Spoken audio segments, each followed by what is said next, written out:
إذن الآن نبدأ الحديث عن الدوري الأردني للمحترفين الذي انقضت مرحلة الذهاب منه والآن انطلاقة مرحلة الإياب. يرافقنا الآن بالحديث عن هذا الموضوع المدير الفني لنادي معان، النادي القادم في هذا الموسم بقوة وللمنافسة بالتأكيد من أجل البقاء والإمتاع، وبالتأكيد فرض اسم معان في دوري المحترفين. كابتن عبد الله القططي المدير الفني، أهلا وسهلا فيك.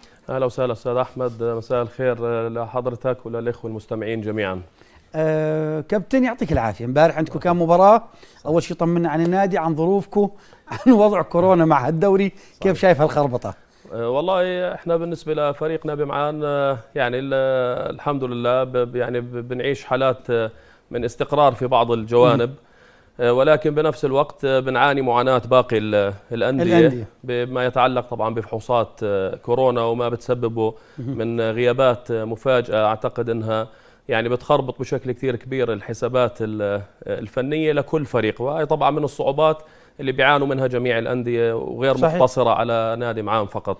غلب عليكم كمدربين، بطلت يعني قادر تتوقع هو راح تلعب بكرة. هو المشكلة أستاذ أحمد، أي مدرب قبل مباراته بأيام وممكن بأسبوع 10 أيام بيبدأ العمل بشكل رئيسي على التشكيل الأساسي اللي بده يخوض المباراة.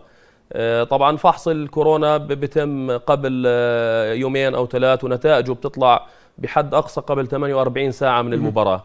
يعني فعليا المدرب ما بيكون تبقى له غير تدريب أخير قبل المباراة، فالغيابات المفاجئة بصراحة بتعمل إرباك كبير للمدرب بتغيير التشكيل، خاصة يعني ضمن يعني بجوز عقلية اللاعب الأردني، بجوز ننقصنا شوية لاكتمال الجانب الاحترافي عندهم. طيب خلينا كابتن نشوف مباراتكم الأسبوع الماضي، كانت مع نادي الأهلي واستطاع فيها نادي معان أنه يعمل عودة بالنتيجة. خلينا نشوف أهداف هذه المباراة، مباراة الأسبوع ال11 الأهلي ومعان، التعادل 2-2. وركلة جزاء للأهلي، الأهلي بكرة قادمة، هذه كرة الله، لابد لليث أن يكشر عن أنياب وأن يعود من جديد. الأهلي كرة للأهلي، خالد الله،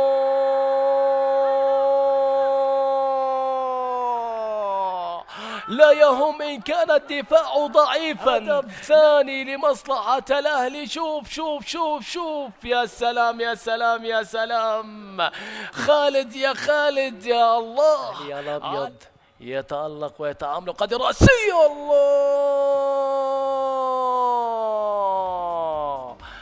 وشوف هذه الكرة من أوليفيرا، وفارس أرسل كرة ورأسية لا تصد ولا ترد. كوقت إضافي كرة لوسام، يرسل كرة لفارس، فارس خطير وهذه خطيرة.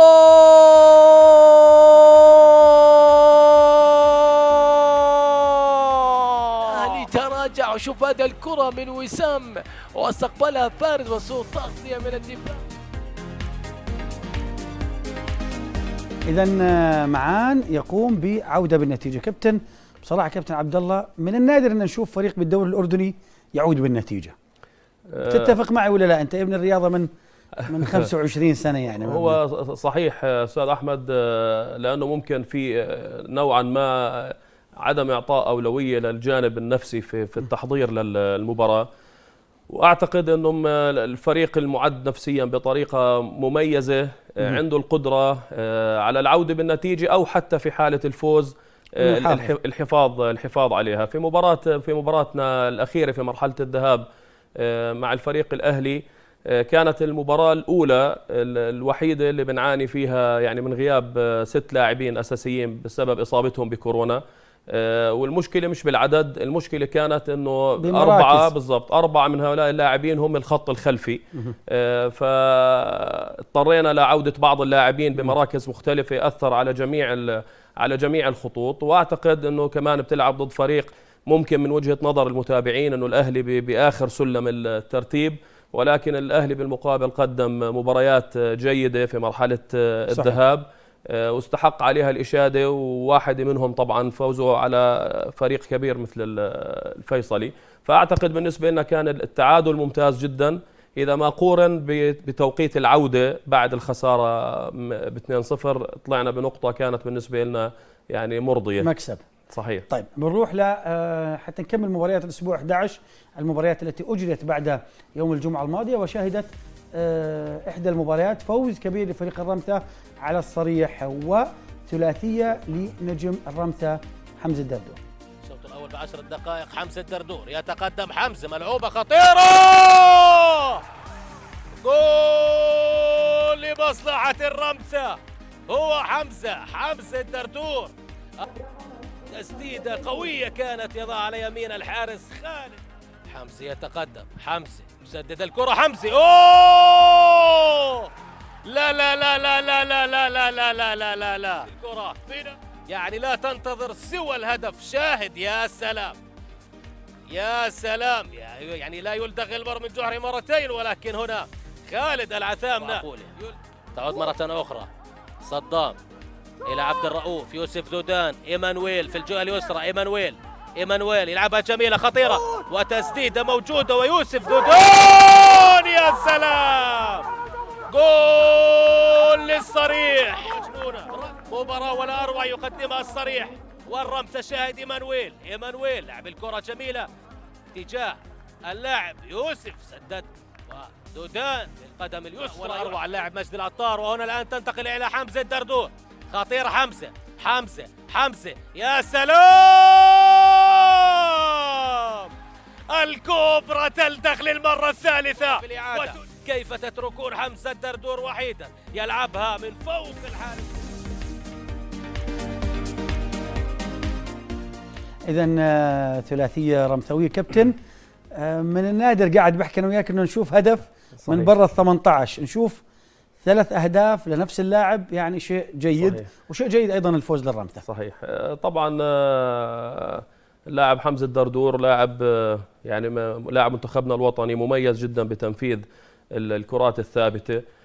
وأنا بالنسبة لي إذا بالحديث عن يعني عن الفريقين، بداية الصريح فريق يحترم وقدم مرحلة ممتازة جدا. نعم. وبنحترم طبعا جهازه الفني على الأداء قبل النتائج، ولكن يعني في نقطة أنه يجب لا يتم إغفالها، بأنه الجدول لمرحلة الذهاب وضع جميع المباريات الأولى للصريح مباريات في المتناول يعني. نعم. وكل المباريات القوية كانت بنهاية مرحلة الذهاب.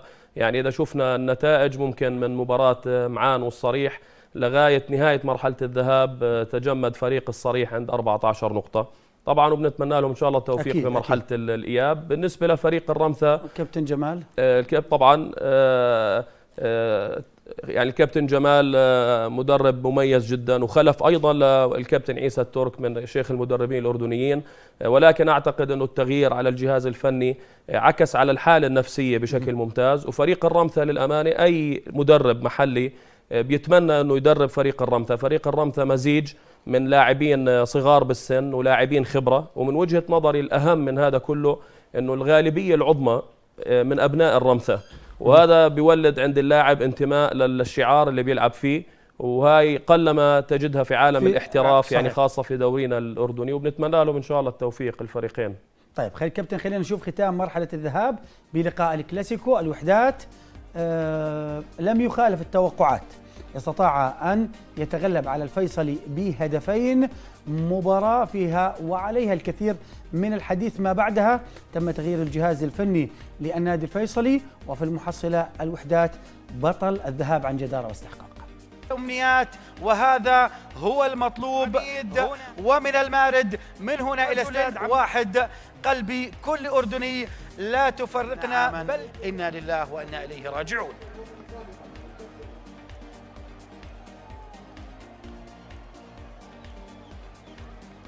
من أصل 23 هذه ركنية وحداتية تلعب في مكان، جول فهد اليوسف يسجل أول أهداف الكلاسيكو ويترجم الأفضلية الوحداتية لوحده. يسرح ويمرح فهد اليوسف، كرة ثابتة. شوف 3 لاعبين من الوحدات لوحدهم، والوحدات هدف. الفيصلي لا شيء. إذن يزيد أبو ليلى حاول، ولكن فهد اليوسف يسجل أول أهدافه في الكلاسيكو، الهدف رقم 24 للوحدات في بطولة الدوري في المباراة رقم 11، والوحدات يمضي قدما في التقدم بالنتيجة. إذن كان القرار وكانت الكرة مقطوعة، وصلت عند العوضات إلى عبد العزيز نداي. عبد العزيز نداي الهدف الثاني الوحدات. عبد العزيز نداي، عبد العزيز نداي إلى صدارة الهدافين. عتب وغضب على راتب العوضات بدون أنانية، وضعه في مواجهة يزيد أبو ليلى، والهدف الثاني عبد العزيز نداي يقود الوحدات لتعزيز النتيجة بالهدف الثاني.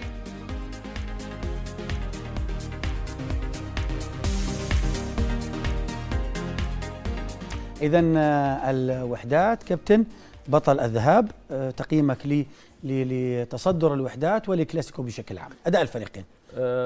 بداية يعني بشهادة الجميع الوحدات بيستحق الصدارة في مرحلة الذهاب، نحكي من جميع الجوانب، وكانت النتيجة زي ما تفضلت أستاذ أحمد يعني متوقعة، ولكن أنا يعني إذا شوي بدنا نحكي بصراحة بقيمة الفريقين، أعتقد أنه السبب الرئيسي بالتحضير للموسم من قبل إدارات الأندية.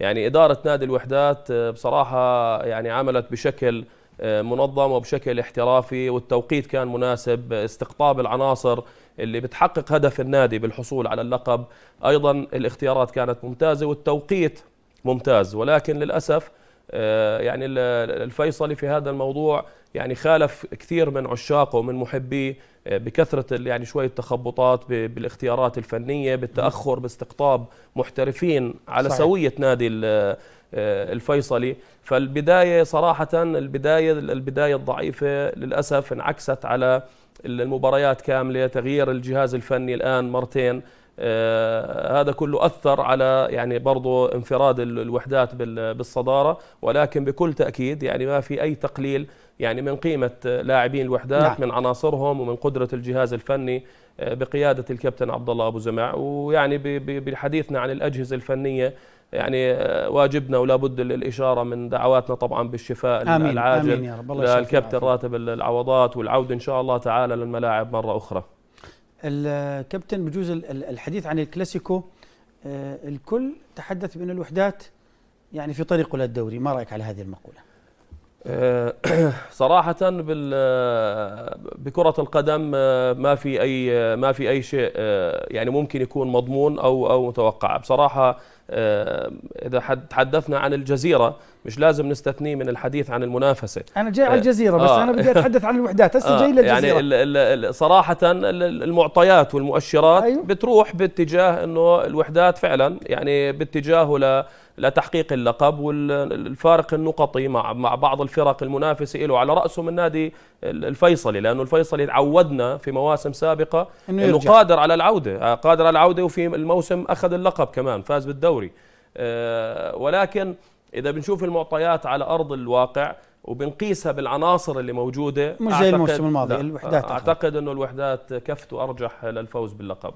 جميل كابتن، بدنا نروح نرصد ردود الفعل بالسوشيال ميديا خلال الأسبوع الماضي ما بين اختيار تشكيلة المنتخب، ما بين الكلاسيكو، فسخ عقد بعض اللاعبين، أخبار متنوعة بالتأكيد أعدنا إياها محمد العبادلة، وبنشوف فقرة السوشيال ميديا مع هيا باسل. أهلا بكم.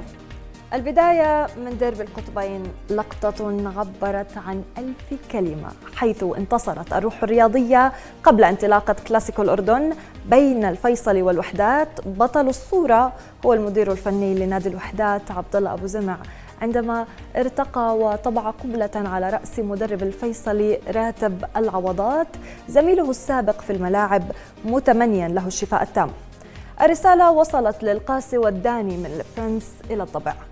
ونبقى في أصداء القمة، حيث عبر لاعبو الوحدات عن سعادتهم بالانتصار الذي تحقق بهدفين، حيث نشر قلب دفاع المارد اللاعب يزن العرب عبر فيسبوك عبارة الأبطال على الموعد وألف مبروك للجميع. وكذلك تفاعل أحد نجوم المباراة أحمد الياس مع الفوز وكتب: الحمد لله على الفوز والصدارة الوحداتية، وبارك للجماهير التي كانت غائبة، وأكد أنها حاضرة في قلوب اللاعبين. هاتريك وصورة ثلاثية نشرها حمزة الدردور نجم نادي الرمثا بعد أن سجل 3 أهداف قادت فريقه للفوز على الصريح. الكوبرا عاد إلى هوايته بتسجيل الأهداف وضرب بقوة محافظاً على موقعه الطبيعي في الفريق. يزن عبد الله نعيمات نجم نادي سحاب هذا الموسم وهدافه نشر قبل أيام وتحديداً بعد إعلان تشكيلة المنتخب صورة تثبت إصابته بفيروس كورونا بعد أن غاب في الفترة الماضية عن معشوقته، والذي أدى لاستبعاده عن تشكيلة المنتخب كما كان متوقعاً. وما إن صدرت نتائج فحوصات اللاعبين حتى اشتعلت مواقع التواصل بمصير الدوري ومستقبل الجولة 12، فالإصابات هذه المرة بالجملة: الفيصلي الأعلى رقما لديه 14 حالة وبإصابة أقل من الرمثا، والأهلي لم يسلم من الوباء فسجل 10 إصابات لتزيد من محنته، وكذلك 7 حالات مؤكدة في نادي الجزيرة صاحب الوصافة. أعلن المهاجم عدي القرة فسخ عقده رسميا مع الفيصلي، ووضح أن القرار كان خارجا عن إرادته، وأنه حاول تسوية مستحقاته المالية التي تراكمت وفاقت رواتب 5 أشهر بالإضافة إلى متأخرات مقدم العقد. وأضاف: ما يهمني الآن هو أن تدرك الجماهير وجماهير نادي الفيصلي تحديدا تقديري وامتناني لها، وستبقى دائما ذكرى جميلة في قلبي لا تنسى.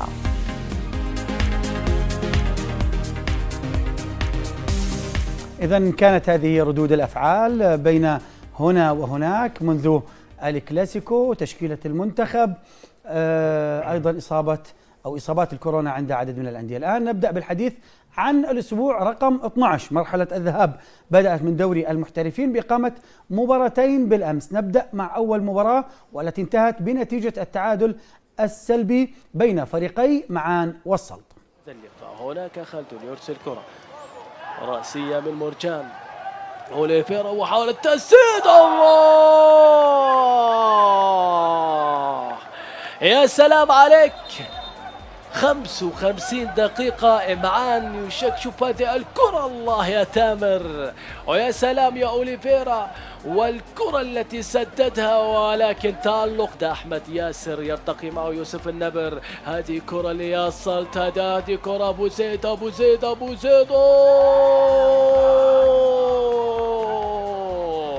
خارج المستطيل الأخضر. شوف هذه الكرة والمرور الممتاز، ولكن وين المتابعة الذي يرسل كرة داخل المنطقة؟ هذه كرة رأسية. الله، أوليفيرا ينتظر انطلاقة خالدون. أوليفيرا يرسل لموافي، موافي بأول لمسة يا موافي. أوليفيرا يحضر، هذه خطيرة.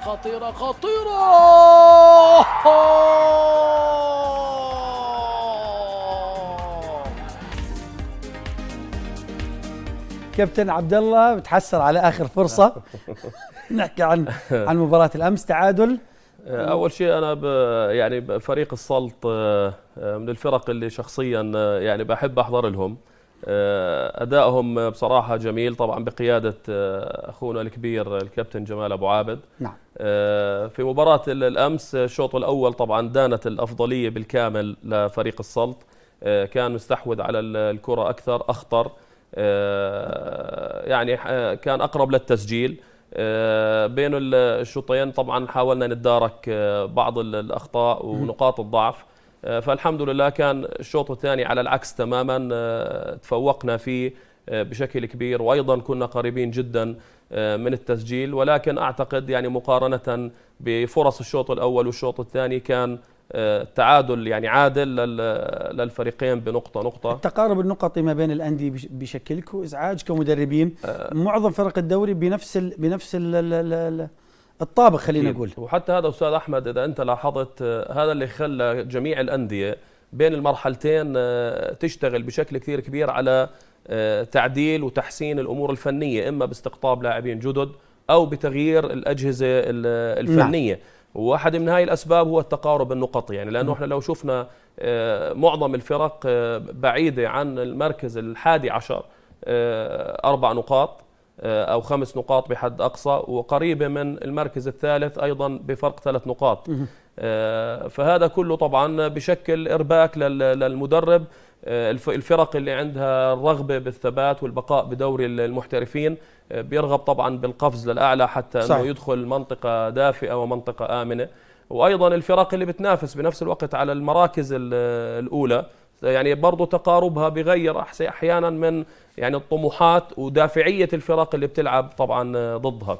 جميل. بالأمس الجزيرة واصل عروضه القوية وحافظ على الوصافة بفوز صعب على فريق الحسين بنتيجة 2-1. نشوف ملخص للأهداف. مباراة كان فيها الكثير من الحديث عن ركلات الجزاء ما بين هنا وهناك. وضعت بوجود سعادة، نظرة وهنا التمريرة للجزيرة والهدف في الأول.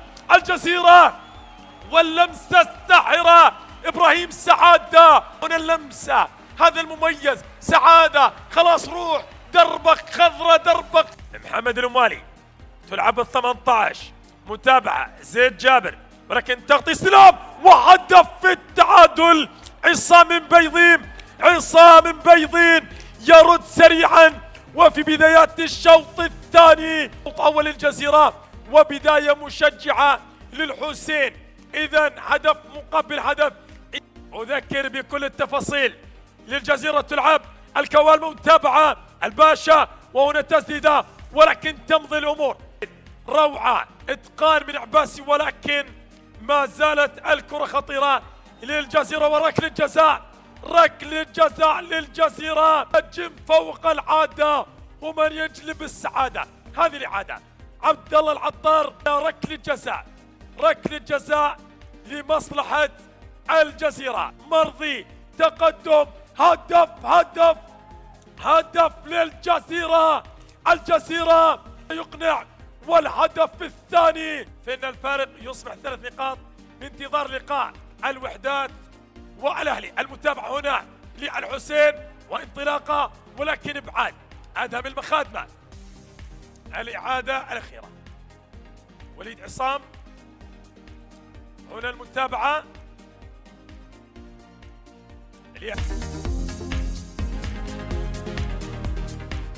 إذن الجزيرة عرف كيف يفوز.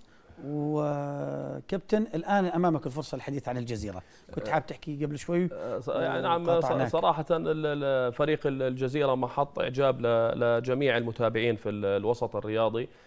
طبعا نتيجة الظروف الصعبة اللي بيعيشها الفريق، بيعيشها الجهاز الفني والجهاز الإداري، يعني بصعوبات مالية كبيرة، بوجود إدارة مؤقتة بتقود أيضا النادي. أعتقد أنه يعني قدم يعني مفاجآت فنية بشكل كثير كبيرة. أعتقد كان ممتع جدا ككرة قدم، يعني كأداء قبل النتائج. عجبني صراحة تحسب أيضا للاعبيه النجوم، يعني المميزين أيضا بدرجة الانتماء الموجودة للفريق وتحمل طبعا كل هاي الصعوبات. ويعني بهني كمان الكابتن أمجد أبو طعيمة على نتائجه لغاية الآن، وبنتمنى لهم طبعا إن شاء الله التوفيق حتى بمباراتهم الأولى، يعني بعد خسارة خدمات أنس العوضات، بعد عودته للوحدات من صحيح. الجزيرة.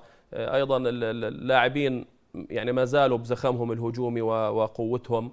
وأنا بصراحة لما بشوف يعني بعض اللقطات حتى في التشكيل الأول يعني للمنتخب، أنا كان من وجهة نظري أنه إبراهيم سعادة في مرحلة الذهاب كان أفضل من يمثل وسط الملعب بكل الفرق طبعا، ولاعب أيضا مثل المنتخب الأولمبي. نعم. يعني مش راح يكون حديث على جديد على المنتخبات، ولكن أعتقد إصابات كورونا أنصفت يعني أنصفت بعض اللاعبين وليس طيب جميعهم. سؤال، هل تعتقد أن التحكيم أثر على نتيجة المباراة على خسارة الحسين؟ خلينا نحكي. أنا صراحة بعد ما شفت بعض اللقطات إلها يعني أكيد أثرت على نتيجة اللقاء، ولكن أنا يعني بالمقابل صراحة يعني مش دفاع عن أي حدا. لا احنا بنحكي عن أكيد كرة قدم كابتن. فريق صحيح، فريق نحكي عن كرة قدم فقط. صحيح، فريق الحسين إربد قدم أداء رائع جدا. بجوز أخوي وصديقي الكابتن عثمان من المدربين الرائعين والمجتهدين كمان، واللي طلع بفريق الحسين بأداء ونتائج ممتازة. ولكن احنا بنفس الوقت يعني أنا بوجه الكلام لنفسي كمدرب ولباقي زملائي، أنه في ظل الإمكانيات المتاحة أيضا التحكيم بشر وعرضة للخطأ، ودائرة التحكيم يقودها الكابتن ناصر درويش بصراحة من الناس الأكفاء جدا وغير محسوب يعني على أي نادي. نعم. صراحة أكيد احنا ما راح ندخل بهذا الموضوع. صحيح. فأعتقد أنه احنا يعني يجب التقبل. أنا كمدرب في بعض المباريات تعرضت أنا لأخطاء حاسمة سواء كانت لصالحي أو ضدي. أنا لما سألتك هل أثرت، أنا بدي يعني إجابة إنها أثرت أو لا، بغض النظر أو تشكيك مش موضوعنا. نعم تشكيك. نعم لا صحيح. أثرت على لا طبعا بالذات أنا ما بديش أحكي عن صحة ركلة الجزاء للجزيرة، ولكن في ركلة جزاء واضحة كانت لنادي الحسين إربد. أعتقد أنه الحكم الخامس كان من المفروض يساعد حكم الساحة لأنها كانت واضحة من سريعة بالضبط. طيب الآن بننهي حديثنا عن المباريات الأمس، نتحدث عن مباريات اليوم. اليوم في عنا مباراتين كابتن، عنا مباراة الوحدات والأهلي. كيف تنظر لهذه المباراة في ظل ظروف النادي الأهلي الذي يعيشها بإصابات كورونا، وفي ظل الحالة الاستثنائية والمعنويات المرتفعة عند الوحدات؟ صراحة يعني أعتقد أنه فريق الأهلي كان من الصعب اليوم مجاراة الوحدات بصفوف مكتملة. نعم. فيعني بصراحة الله يعينهم اليوم في ظل غياب مجموعة كبيرة من اللاعبين الأساسيين، في ظل أول مباراة طبعا التمارين الماضية قادها الكابتن ماهر البحري خلفا للكابتن أنزور نفش. يعني أعتقد راح تكون مهمتهم صعبة جدا في ظل غياب محدود يعني جدا برضو من نادي الوحدات، وفي ظل أصلا دكة قوية جدا في نادي الوحدات قادرة على تعويض أي لاعب ممكن يتعرض للإصابة. ولكن بنفس الوقت ممكن اللاعب أعتقد أنه راح يعتمد الأهلي أيضا على لاعبين من الفئات العمرية اليوم، لأنه الغياب وصل ل9 لاعبين أو 10 لاعبين.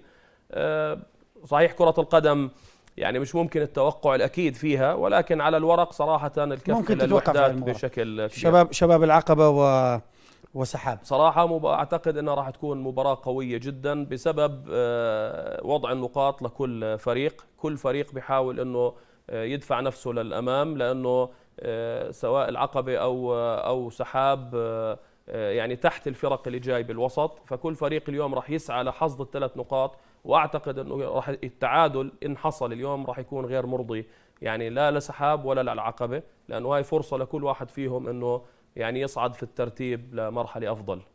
بالنسبه لمباريات الغد بشباب الاردن والصريح، توقعاتك؟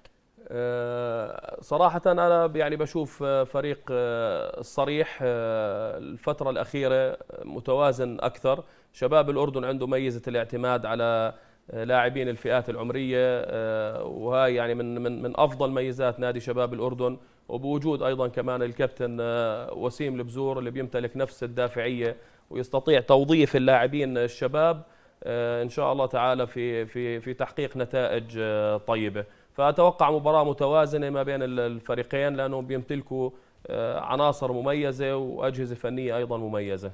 طيب القمة اللي يعني فاجأت الكل، يعني نتحدث عن غيابات عند الرمثة وعند الفيصلي، 14 بالفيصلي و13 بالرمثة، بتحكي عن 27 لاعب يعني من خيرة لاعبي الفريقين. شو وجهة نظرك في هالمباراة؟ كيف راح تكون هالقمة؟